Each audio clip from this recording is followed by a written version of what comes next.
Әкеден айырылу жүрекке салмақ түсетін, орны толмас қасірет екен.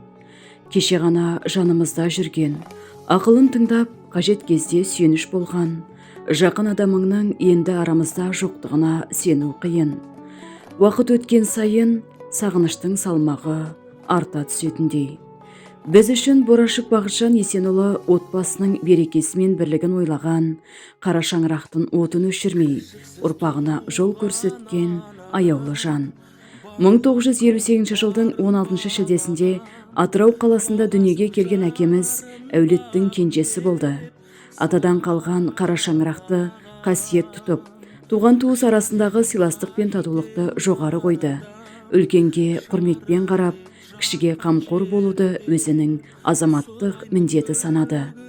40 жылға жуық ғұмырын теміржол саласына арнады. Еңбек жолы оңай болған жоқ. Бірақ қандай жауапкершілік жүктелсе де, өз ісіне адалдықпен қарап, маңдай терімен еңбек етті. Біз үшін оның еңбекқорлығы мен қарапайымдылығы әрдайым үлгі болды. 1986 жылы анамыз Күлаймен шаңырақ көтеріп, өмір жолын бірге жалғады. Жұбайына адал жар, отбасының сенімді тірегі бола білді. Екеуі қуанышты да, қиындықты да бірге өткеріп, шаңырақтың берекесін сақтады. Бізге балалық шағымыздан дұрыс пен бұрысты ажыратуды, адамды сыйлауды, еңбектенуді, қандай жағдайда да адал болуды үйретті. Көп нәрсені сөзбен емес, өзінің ісімен көрсетті.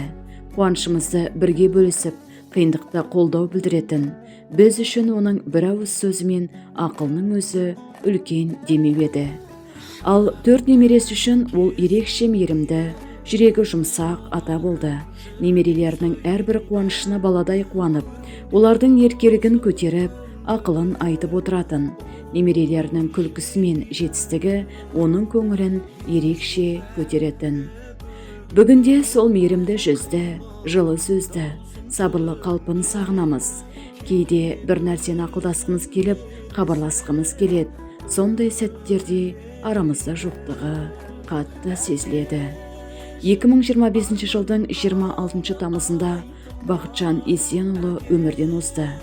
Артында жары Күлай, ұл қыздары, 4 немересі және туған туыстары қалды. Бірақ адам өмірден өткенмен, оның қалдырған ізі өшпейді. Бізге берген тәрбиесі, айтқан ақылы, көрсеткен өнегесі, өмір бойы жолымызда бірге болады. Біз үшін ол әрдайым отбасының үлкені, қара шаңырақтың иесі, ақылын аямайтын асыл жан болып қала береді. Сағынышпен еске аламыз, жатқан жеріңіз жайлы, топырағыңыз торқа, жаныңыз жәннатта болсын. Сіздің жарқын бейнеңіз жүрегімізде мәңгі сақталады.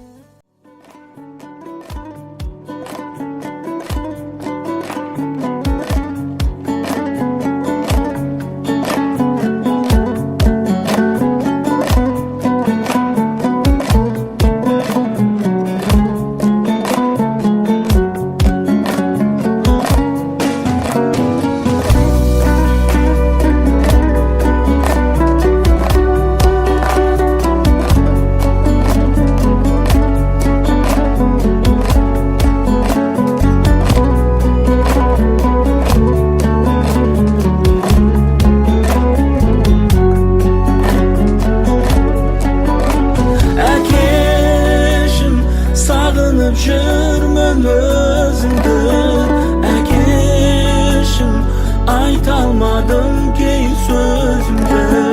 Аңсаймын балалық бар, бал дәурен кезімді. Әкешім, орының бөлек өмірде, әкешім, жоқтығын батты көңілге. Әкешім, асқар тауым, сағынамын сені. Әкешім, асқар